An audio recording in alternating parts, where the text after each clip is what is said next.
Breaking news. দাদা দাদা দাদা দাদা দাদা মোরা মুড়ি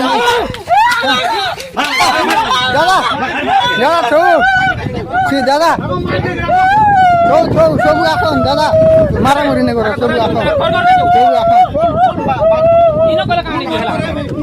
মোবাইল মোবাইল মোবাইল কে আড়ে नमस्कार आपण देखुछंती ओटीएन टीवी। देश स्वाधीन हेबार 79 वर्ष बीती जाइथिले मध्य समाजरू जातिगत भेदभाव एवं दलित निष्पेषितों उपर अत्याचार कमिबार ना धरुनी।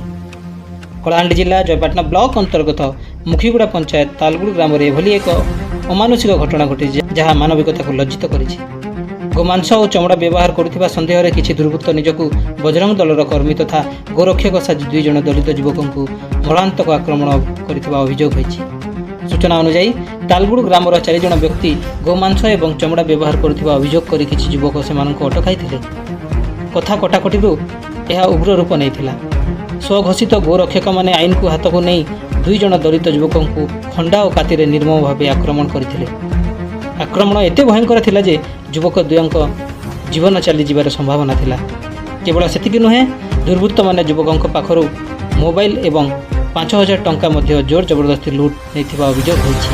आक्रमण पर दुर्वृत्त माने युवक माननकु जयपाटना थाना को मारिथिले किंतु सेमानक अवस्था गुरुतर थिबारु तुरंत डाक्तरखाना रे भर्ती करा जायतिला।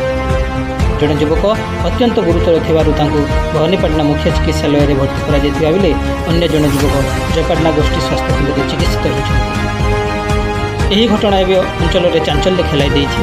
ସ୍ଥାନୀୟ ବୁଦ୍ଧିଜୀବୀ ଓ ଦଳିତ ସଂଗଠନ ଗୁଡ଼ିକ ପକ୍ଷରୁ କଠୋର ପ୍ରତିକ୍ରିୟା ପ୍ରକାଶ ପାଇଛି।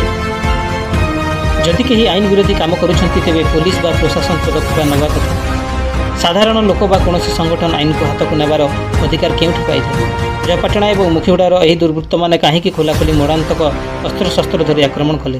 ଯଦି ଯୁବକଙ୍କ ଜୀବନ ଚାଲି ଯାଇଥାନ୍ତା ତେବେ ପ୍ରଶାସନ ଏହାର ଦାୟିତ୍ୱ ନେଇଥାନ୍ତା କି? ଏହି ସମ୍ବେଦନଶୀଳ ମାମଲାରେ ପୁଲିସର ନିଷ୍କ୍ରିୟତାକୁ ନେଇ ମଧ୍ୟ ପ୍ରଶ୍ନ ଉଠୁଛି। ଦୋଷୀଙ୍କ ବିରୋଧରେ ଦୃଢ଼ କାର୍ଯ୍ୟାନୁଷ୍ଠାନ ଗ୍ରହଣ କରାଯାଇ ପୀଡ଼ିତଙ୍କୁ ନ୍ୟାୟ ପ୍ରଦାନ କରିବାକୁ ଦାବି ହେଉଛି। କଳାହାଣ୍ଡି ଜୟପାଟଣାରୁ ରଶ୍ମି ରଞ୍ଜନଙ୍କ ରିପୋର୍ଟ ଓଟିଏନ୍ ଟିଭି।